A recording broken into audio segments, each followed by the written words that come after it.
निश्चितपणे भारतीय जनता पक्षाचा हा कट प्रत्येक निवडणुकामध्ये असतोच.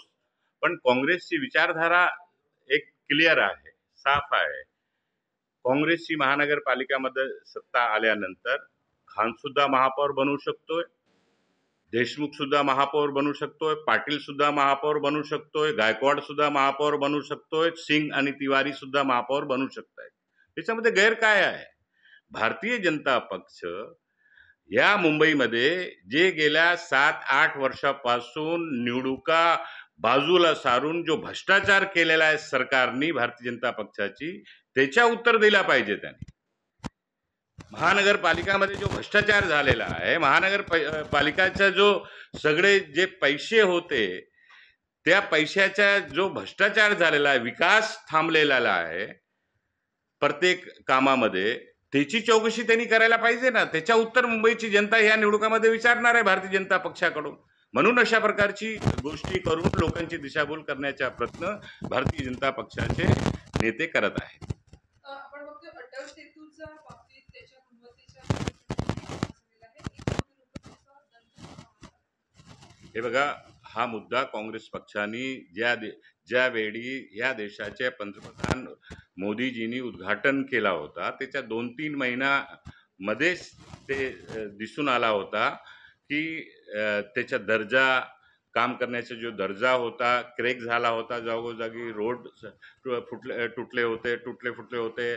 आम्ही मीडियाला घेऊन त्यावेळचे आमचे अध्यक्ष नानाभाऊ पटोले, आम्ही सर्वांनी त्याची पाहणी केली होती, ती मागणी केली होती.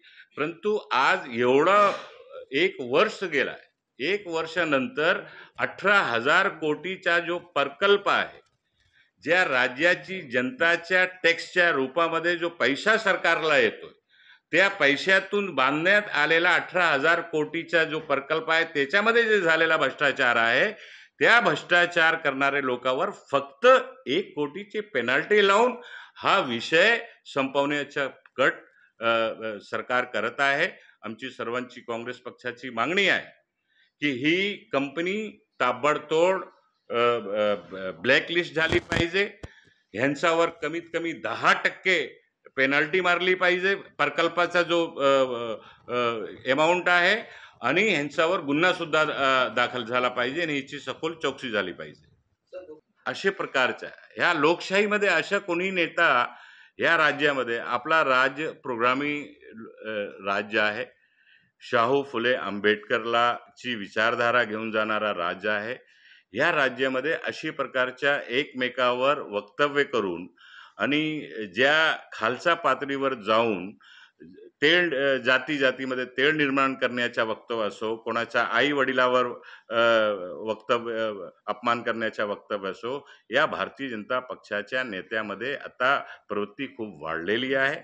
राज्याच्या मुख्यमंत्र्यांना अशा नेत्यावर कारवाई करण्याची गरज आहे.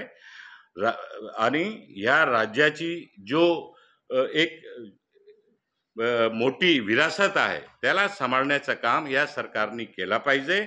नाहीतर येणाऱ्या काळामध्ये महाराष्ट्राची जनता हे खपून घेणार नाही.